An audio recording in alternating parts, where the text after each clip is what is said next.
He's Jim Stewart, I'm Rick Collins, and this is Off the Bench. Today we got FISD football and Matt Wixon. We've got U.S. soccer with Tyler Kern. Hopefully we can get him on the phone this time. Ben Simmons beats ball.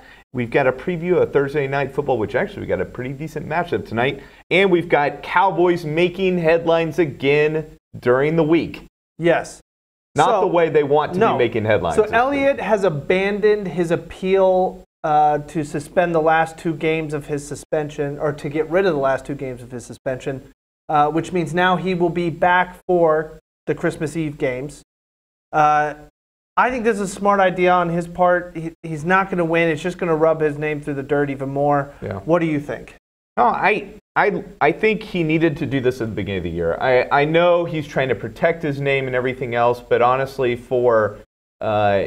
this really didn't improve his reputation, if you think about it. It really did nothing in terms of his reputation. He's also still looking at, if something else happens, domestic violence, why he's gone from the league. So this didn't really do anything other than push the suspension off until a time when the Cowboys desperately need him. And they don't have tough matchups coming up, but this is, going down to the wire. You got the Eagles coming up twice. Okay, you got the Chargers, you got the Giants. You've got games that you need to win if you expect to make the playoffs, and he's not going to be available. I think the nerve-wracking part of this whole situation is we were right. He is out of the country. He's in Europe. Well, he's not in Tibet, but he's in Europe. Oh, so him shopping at Kroger the other day was preparation for travel? I guess. He is in Europe currently right now, and that makes you a little nervous because I understand, or at least from what I understand, is that he left because he's not going to be hounded by paparazzi and people taking his picture, and everywhere he goes, people knows who he is, like here. Yeah. I think that's why he left the country. But that also he is in a place where he can do whatever he wants. He has money. Yeah. I don't think this was the right path for him when it comes to preparing to come back. I think if he had stayed here and either went, when he wasn't at home, he was at the training facility. Why not go to like Canada? Yeah. Nobody cares about him in Canada. He can go, they've got work good out in the snow like the Sylvester Stallone, Rocky workout. He'd go do that. I mean, there seems like there's so many different places he could go and train and not be wrecked. Even if he went to the Northwest, nobody's really going to care. He goes to Minnesota or Montana or Wyoming or something like that, right? Nobody's going to care. He could go do his workouts there. If you really wanted to get away from it all where he isn't going to be hounded, I think one of the best places he could have gone was Columbus. If he had gone to Columbus, he could have trained with Ohio. Oh, okay. With Ohio State, he probably could have trained at their locker room, used their strength coordinators, get away from the Dallas media. Because in Columbus, they're following Ohio State. There's no getting away from it, but no paparazzi in Columbus. And even if they do, he can sort of hide in the facility. Yeah, this doesn't make sense to me at all. He needed to stay here. He needed to go to a training facility. He needed to surround himself with people who could support him because he does have a problem of getting into trouble. I think it's concern. And the concern is not just with him. Now you got Jerry Jones making headlines midweek again. And now the NFL owners are coming back at him. Yes. Another, along those same lines, along the NFL drama, is that a letter accusing Jerry Jones of sabotaging talks with Roger Goodell has been passed to his lawyer, David Boies, and the second David Boies seems to receive it, it got leaked, which I think that's more of the court that Jerry Jones wants to play in. He doesn't care. Yeah. He doesn't care if people know the dirty laundry of the NFL because at this point he's angry. Yeah. But you know what? He has been constantly He's a little quoted. kid throwing a tantrum, and he wants everybody to know about it. But in the past, he's always been that champion of the brand comes first, the shield. That's what he's always been. And now he's like, forget the shield. My feelings have been hurt. My player has been gone after. And now I'm going to sabotage the talk, which we talked about yesterday.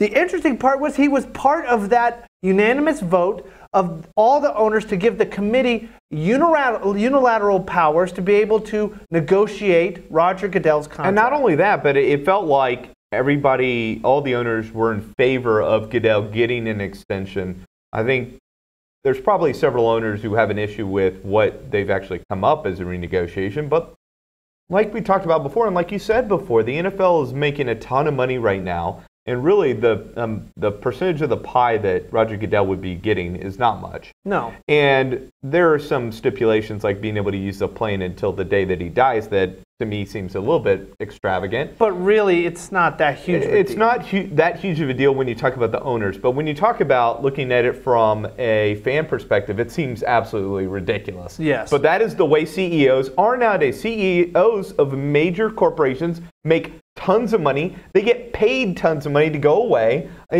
Things that we just think of, making hourly pay, we think it's crazy. But that's just the way it is. And the NFL is running their business just like any good capitalist company. And who can blame them? They're making tons of money, hand over fist. Why not make sure that your CEO is in a position that he doesn't have to worry about his future and can make decisions for the company? Yeah. Roger Goodell, to finish up this topic, Roger Goodell's job, when he's not kissing babies and getting booed at the draft, is his whole purpose is the CBA agreement that comes up every 4 to 6 years. Yeah. He's the one that heads the NFL's owners' interest in those negotiations and with, the business side, the contracts with the different organizations like ESPN, Fox News, all that stuff. He's Scrooge McDuck looking after the fortune, right? Doesn't matter that he dives into the gold and swims around in it every once in a while. Yeah. He is looking after the money. Regardless of what you feel about his disciplinary record, he has done the best job of gaining revenue and looking after money than any other commissioner that the NFL has ever had. So I can understand why the other owners are pushing back. But next, when we come back, we talk Thursday Night Football and why it could be good or it could be bad. Next.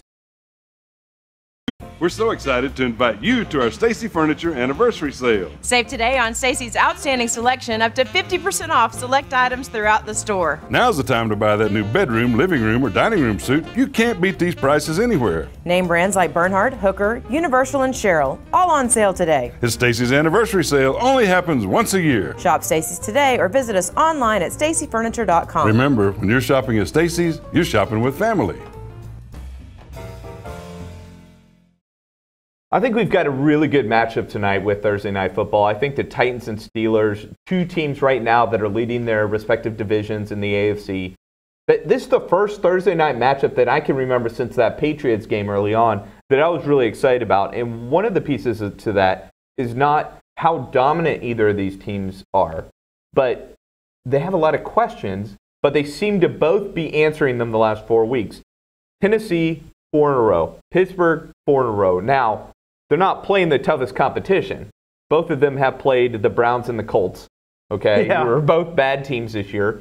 The Titans have actually even played easier teams. They got the Cincinnati Bengals as well during that time period. They're both good teams right now, but we don't know how good of a team each of them is. I think tonight we're going to find out who is a contender and who may or may not be a pretender.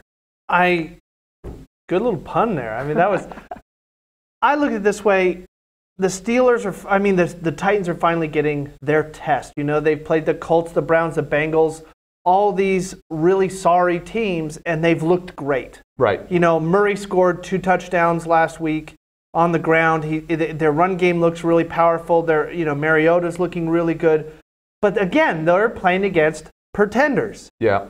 The Steelers are more of a contender team when it comes to the East, to the AFC. Yeah, and part of that is just they have a history of being contenders in the AFC. Yes, and they still have they've got those pieces. Big Ben. Yes, that's when you have Big Ben. It's sort of like having Tom Brady. You can never leave him out. But they've got Big Ben. They've got the 3 Bs. Right. Ben, Brown and Bell. And if you have those 3 players, no matter what happens, it's sort of like the Oklahoma Sooners. You still have a chance. You still have a chance. So the Titans are more of a complete team than the Steelers, but they don't have as much talent as the Steelers. Now, and Mariota coming back from injury, he's looking healthier, but he's not 100% Mariota before the injury. And he's a little bit more hesitant when he runs. He's a little bit more hesitant in the pocket. When you do come back from an injury, you do tend to overcompensate for that injury. Now, does that mean that they're going to lean on Murray and Henry more.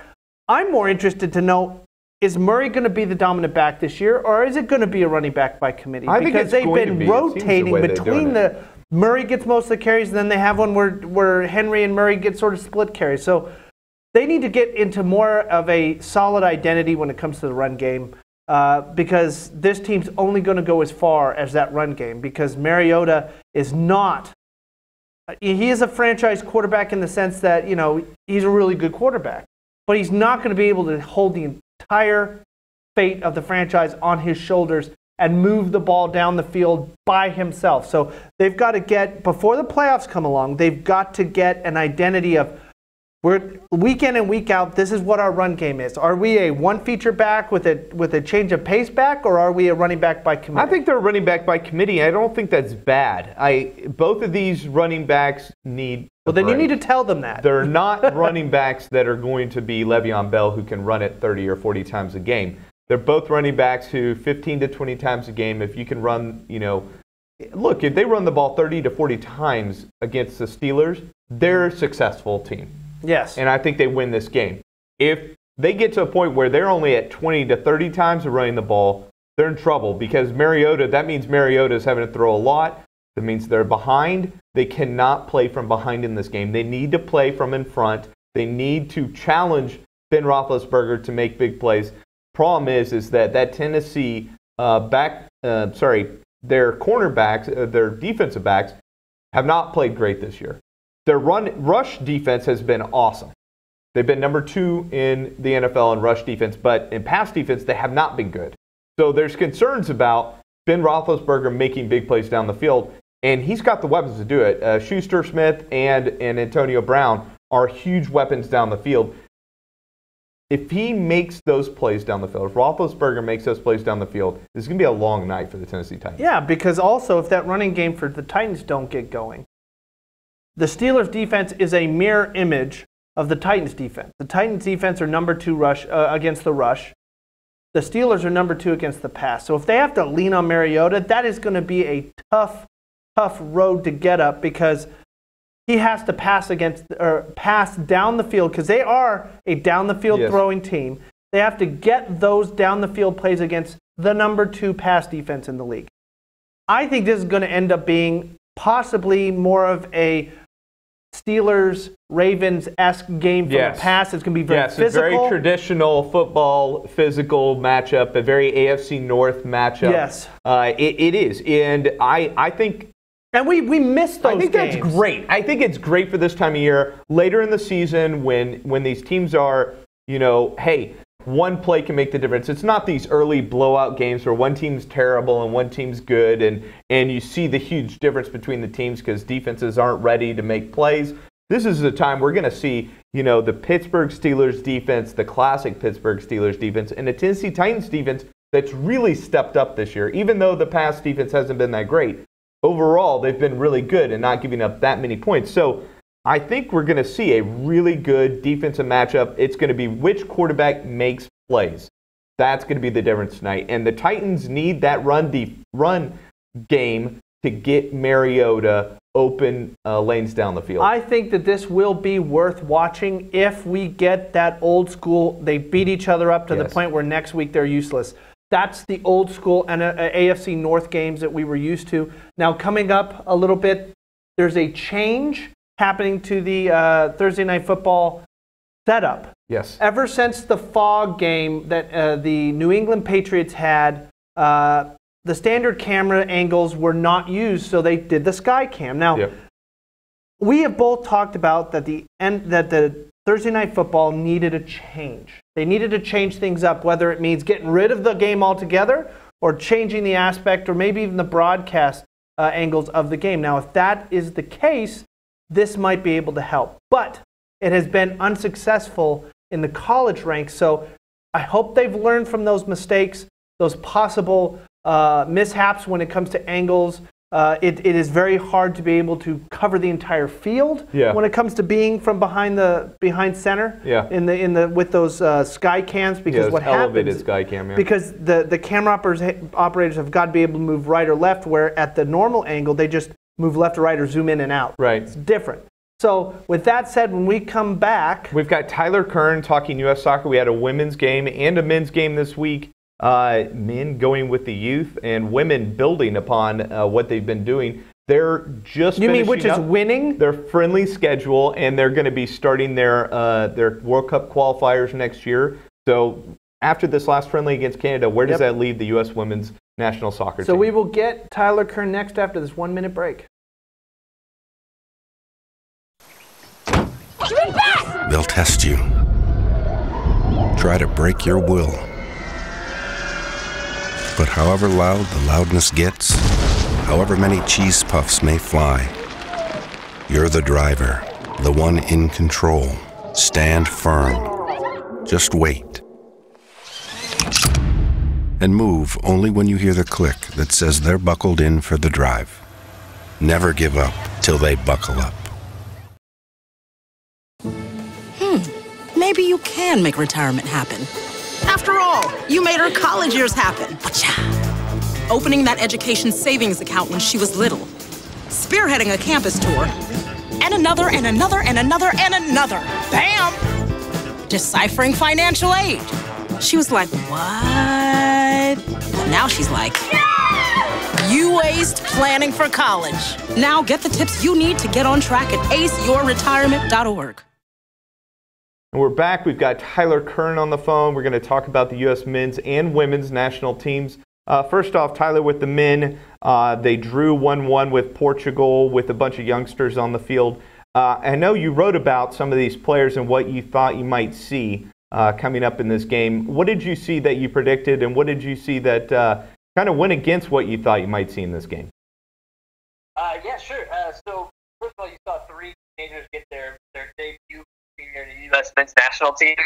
One of the things that I saw that I expected to see was Weston McKennie on the roster and starting. He is the 19-year-old from Little Elm, Texas, who plays for Schalke in the Bundesliga over in Germany, and he played and scored the goal for the United States and was awesome. He gave U.S. men's national team fans something to be excited about for the future, right? He's a teenager.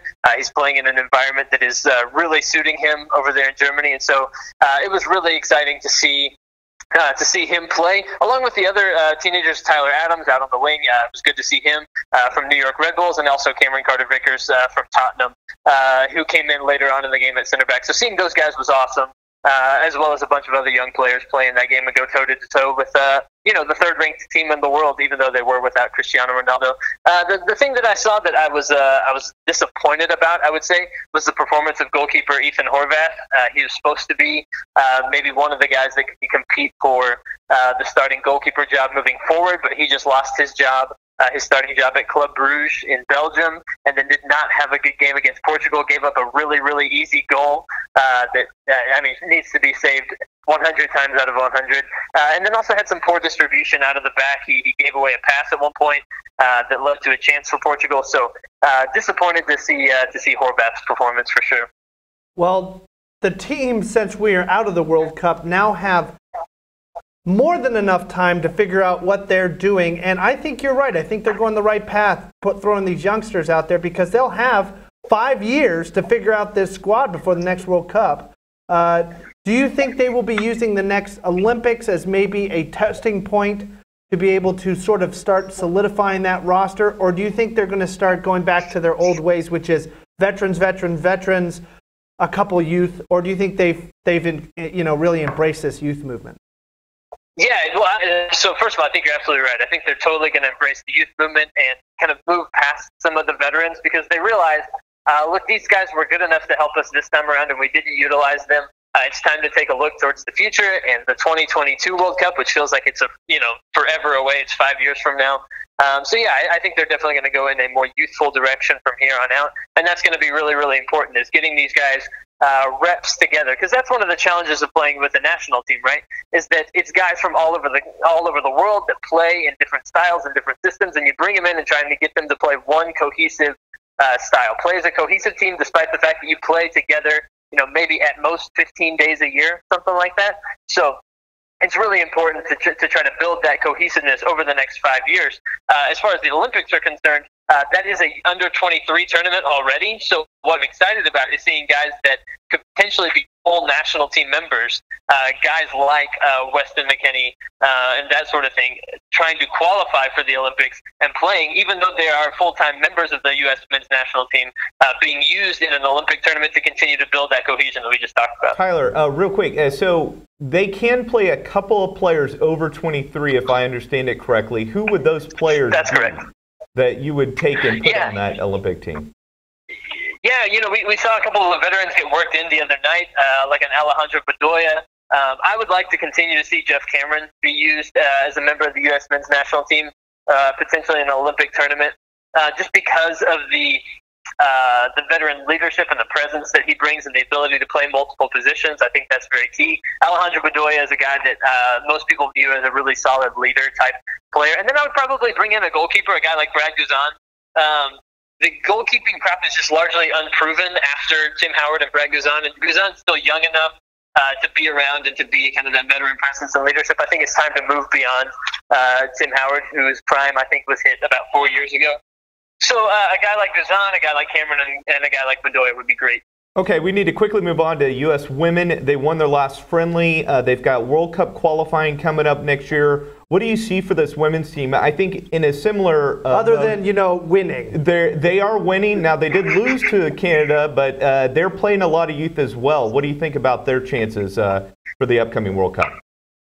Yeah, they've been more seamlessly able to transition into an era of moving into a more youthful era than the men, right?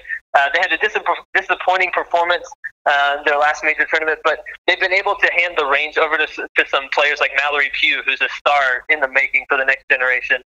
So that'll be exciting to see if you're a U.S. women's national team fan. If you kind of follow them anytime a major tournament comes around. Mallory Pugh is the name to know. She's a hot shot that is from California. Played.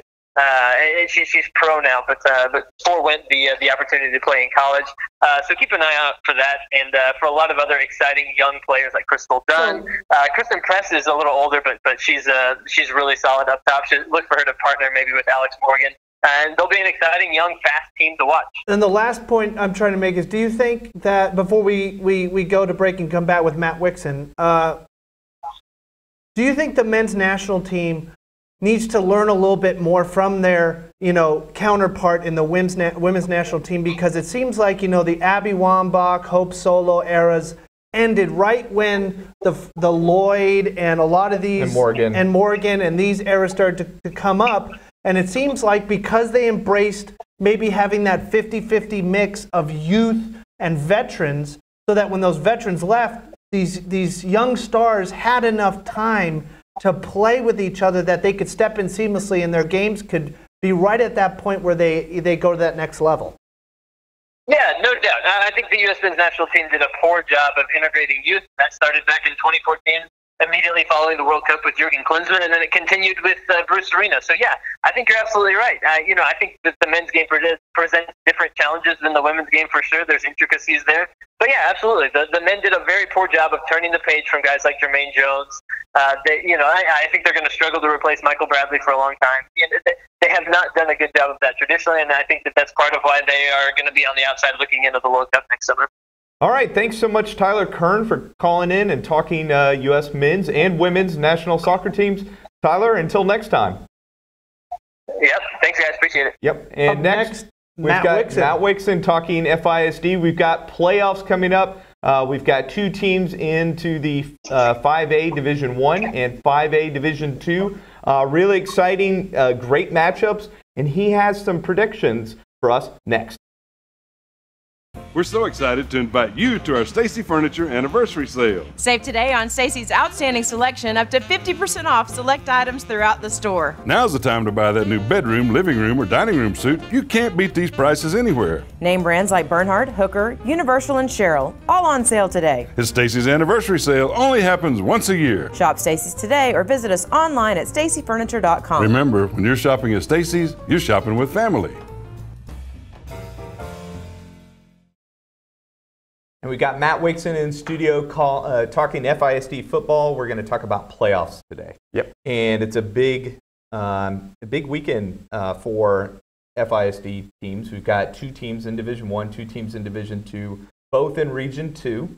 And let's just start off. Who are the matchups, and what do you think are their chances in those matchups? Well, let's start with Division 1, which, for people who don't know, Division 1 is generally, well, it is the bigger schools from each district. They take the top 2 enrollments from each district's qualifiers and put them in Division 1. The bottom 2 go into Division 2. But you can still have big schools in Division 2 and big in Division 1. It's kind of complicated. Depending on the districts. Yeah. Depending on the districts, exactly. So in Division 1, you got Frisco Centennial, which is going to play McKinney North. Okay. That's one of the 2 matchups. And I think that's going to be a really good game, but a tough game for Centennial. McKinney North averages 500 yards of offense per game. They've got a running back named Lamar Lucas, who's really good. And for people who like college football, McKinney North is where Ronald Jones came from, the USC back, and Lamar Lucas is kind of the follow-up to him. He's not Ronald Jones, but it shows you they produce really good running backs, and that offense is really good. I think it's going to be a tough one for Centennial, but Centennial played really well in their season finale last week. It does seem like Centennial, though, over the course of the year, has given up quite a few yards. Yes, they have. It's just that the offense has kind of made it up. It's going to be a shootout. I think if Centennial is going to win, it's going to be a shootout. You know, Brock Floyd, who threw for 274 yards and 3 touchdowns and ran for 2 last week, he's got to have another big game. Centennial's offense is going to have to basically keep the pace, because Centennial's defense will do what they can, but that North offense has scored against good teams all year, and I think they will again. But certainly a fun game to watch, even if Centennial loses. I would make McKinney North probably a slight favorite in that game. But I think Centennial has a shot. Over-under's probably like 120 points or something, though. It'll be fun. I mean, I'm not sure. Well, I think it's a Friday night game, so it's probably going to be a late ender because there's going to be a lot of touchdowns, a lot of point afters, and that sort of thing. Well, so the typical issue that most fans have with football is all the breaks within the game, and especially when it's high scoring and they're scoring on 60-yard runs or 60-yard passes. It just, you get these, 10 seconds of play and then 3 minutes of waiting for extra points and kickoffs. And high school football is unpredictable, but I'm comfortable saying in that game, somebody's going to score 40 points. Yes. And, the winning team is probably going to score 40 or more.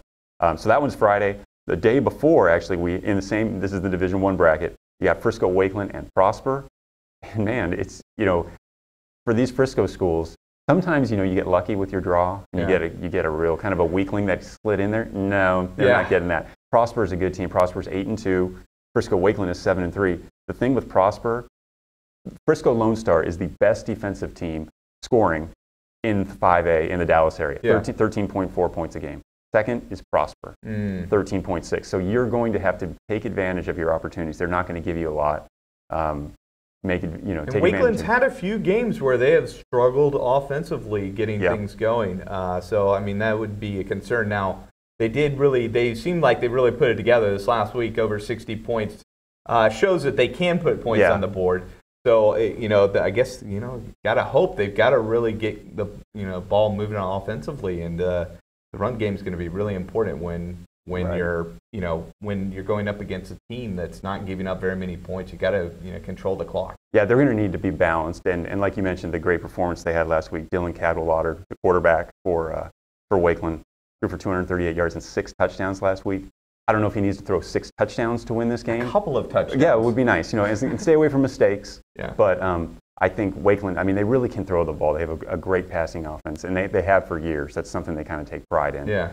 They can also run the ball, but I think it will come down to, can Prosper stop their air attack, and can Wakeland, stop Prosper enough to not have to score 40 points in this game. Yeah. But I think if you're Wakeland, you're hoping this is somewhere in the 30-27, somewhere around there, not 40 points, because I think with Prosper, Steve, it's going to be a challenge. It's going to be a challenge to that. And you don't want to make mistakes and get behind against a really good defense like that. You get down a couple touchdowns early, and then they just pin their ears back and come after your quarterback. Yeah, and they definitely don't. The way that Centennial attacked them early in that game, they cannot let that happen again. They cannot get early turnovers. They cannot allow teams to recover onside kick. They need to get a touchdown early.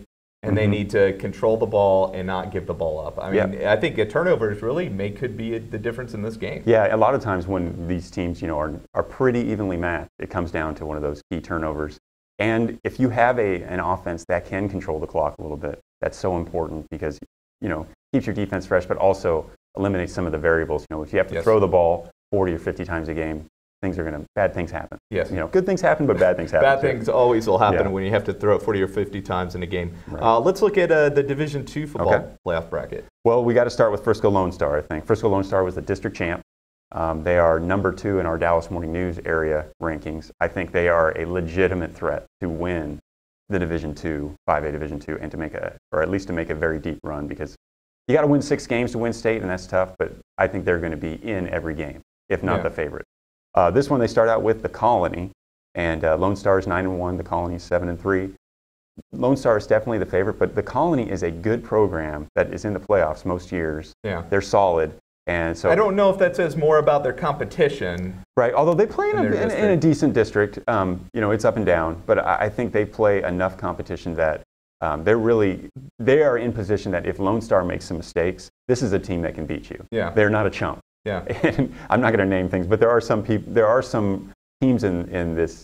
Well, and again, we talk win. about a team that was 9-1 in a very good district gets a matchup in the first round that is challenging. Right. They're not getting a chump. And how do you go to the playoff committee and say, like, how are we getting these matchups? Right. This doesn't seem very well. fair. It is, and it's the same every year. It's the same districts matchup. Yeah. So they know what's coming. Yeah. They're trying. I'm sure it's logistics is really the key to this, right? They're trying to keep teams that are close to each other. The region numbers are the ones that are close to each other. They're not doing too much travel. But I'll say, when I was at Highland Park, we traveled a lot for games. So I know it can be done, and maybe that's just because Highland Park's got a lot of money to travel. But these teams, they haven't seen each other. Right. So what would the expectation for Lone Star be? Is just to keep doing what they're doing, oh, yeah. right? I mean, because them being the favorite, to me, a clear favorite in this, it's, play your game, keep doing what you're doing, and make the Colony adjust to you. Right. And I mean, Lone Star will adjust a little bit too, whatever the Colony does, but Lone Star has a great defense. I'm really impressed by their defense, and their offense is very balanced. And MJ Rivers, their quarterback, has improved tremendously throughout the year. He's always been able to run. Yeah. He's like 6'4" and 213 pounds. He runs over people. But he's also throwing some pretty sweet passes now. Yeah. Some nice rainbows out, and they got. Well, it seems like they really figured out his strengths in the passing game, and they've been able to figure out how to get. And they've got some great wide receivers as well. They can make plays, and they started throwing some back shoulder fades, and they're finding some slants that really work. A couple of post patterns that I saw them throw were really phenomenal throws. So they're figuring out ways to get receivers open for them, and it doesn't hurt to have Kirby Bennett running the ball. Right. Yeah, well, and they've got a few running backs too. They can even shuttle them around. Yeah, when you have that as your core, like, hey, it's coming at you, you better stop it. If you can't stop our run game, we'll just keep doing that all game. Yeah. When they adjust, you've got a quarterback who can make you pay. When you have a defense like that, you could just run the ball all day. Absolutely. And as long as you're running clock, the defense is going to. I mean, it kind of reminds me of the old Baltimore Ravens offense of. Hey, we're not going to take a lot of chances. We're not going to beat ourselves. We're going to run the ball right at you, and then our defense is going to come, and they're going to stop you on 3 and outs almost every time. So I like what Lone Star has been able to do this year. Very balanced team all around. Their special teams is good. Their kicking game has not really had any issues this year. So they're the team, obviously, I think everybody's looking at as probably one of the top teams. But, again, not a chump. The Colony certainly could come out and beat them. Right. I think you're right. I think it's going to come – they can't make mistakes in this game. They've got to control the clock. I think they've got to make a couple of plays down the field with Rivers throwing the ball, and then defensively they just got to do what they've been doing all season. Right. Just keep doing it. Yeah, and now that game is Thursday, and shows you how much people want to play at the Ford Center. Yeah. That's at the Ford Center, and Lone Star does not. They don't get home field advantage. That was an agreement. Oh, really? Although they may have flipped for home field. But I think a lot of teams, when you don't know what the weather's like, the chance to play in a controlled environment is pretty cool. Well, I'll say, just having done it myself, playing at Cowboys Stadium is, which even though unbelievable. It was so cold. Yeah. But but in the old one, and even when it's cold, the worst though was playing at the Cotton Bowl, and there's playing no escape there, from any and of it's the like it's 40 out, but it feels like it's 20, and you're sitting in a tunnel, and there's like, no, let me go to let me go to the Star. Let me go to a dome environment. I mean, it's unbelievable now what these kids get in terms of places to play. Right. And the fact that Lone Star has played at the Star several times this year, I think is a huge benefit, obviously, for them in this game. It is a bit of a home field advantage. Yeah, yeah. And I should mention that for whatever Frisco teams advance, I think there's probably a pretty good chance that one of them is going to be playing at the big Cowboy Stadium the following week. Yeah. AT&T is going to be available for the second week of games.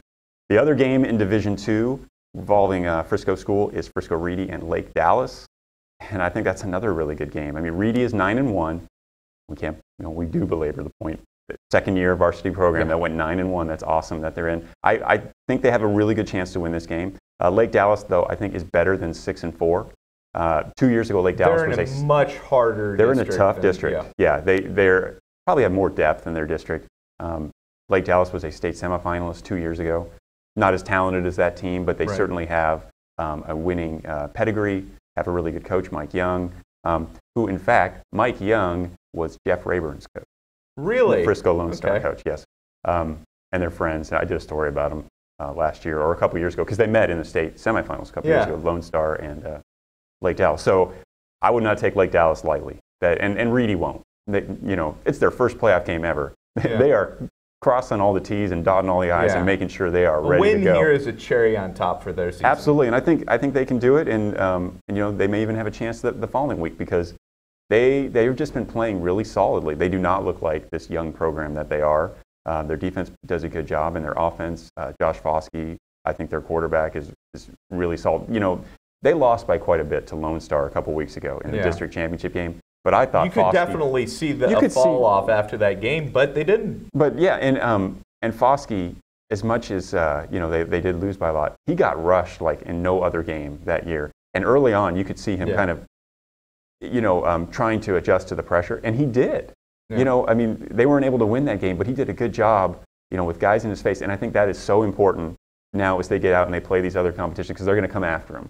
They don't want to give him time because he'll pick you apart. Yeah. And so I think Reedy is really, well prepared for the playoffs for whatever happens. And I think they have a good chance. I think Lone Star is the school to watch. The crown jewel right now of the district. And the team that everybody expects to be, there at the semifinals, if not the finals. Right. But this Reedy team, they're going to get a chance. I think, 2-3 games down the road, they could be meeting Lone Star again. And they're also playing at Ford Center.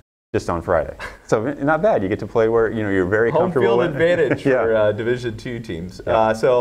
Great matchups, and we'll find out how those games ended next week when we get back with Matt on Tuesday. That's it from Off the Bench.